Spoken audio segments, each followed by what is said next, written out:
तर आता बातमी आहे बुलढाण्यामधून। बुलढाण्यातील करमोडा ग्रामपंचायतीच्या सरपंचानं गळफास घेत जीवन संपवलं। व्हिडिओ पोस्ट करत सरपंच दीपक उगलेंनी जीवन संपवलेलं आहे।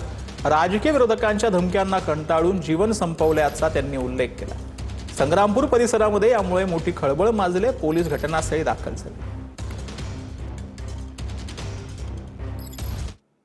तर पालघरच्या तलासरीमध्ये 19 वर्षीय तरुणीवर सामूहिक अत्याचाराची धक्कादायक घटना समोर आली आहे। मित्रासोबत फिरण्यासाठी गेलेल्या तरुणीवर अत्याचाराची घटना समोर आली।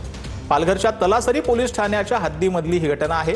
3 आरोपींना अटक करण्यात आली आहे। 3 आरोपींचा शोध सुरू आहे।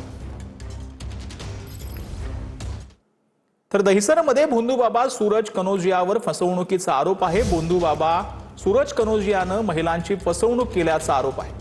पैसे मागितल्यानंतर महिलांना धमकी दिल्याचाही आरोप आहे। बोरिवलीच्या MHB पोलीस ठाण्यामध्ये तक्रार दाखल करण्यात आली।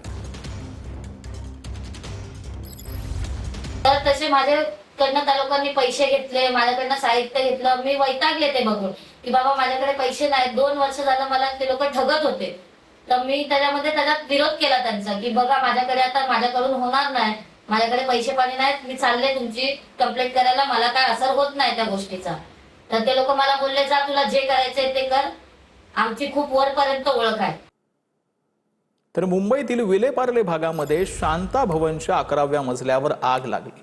आगीचं कारण अद्याप अस्पष्ट आहे। अग्निशामक दल घटनास्थळी दाखल झाले। अग्निशामक दलाकडून आग विझवण्याचे प्रयत्न सुरू आहेत।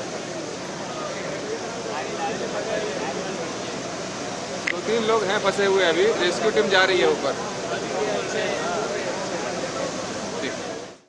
तर छत्रपती संभाजीनगरचे माजी खासदार इम्तियाज जलील यांच्या वाढदिवसाच्या शुभेच्छा देताना कार्यकर्त्यांमध्ये हाणामारी झाली। धक्काबुक्कीवरून वाद वाढल्यानंतर हाणामारी झाली। व्हिडिओ सोशल मीडियावर व्हायरल झालेला आहे।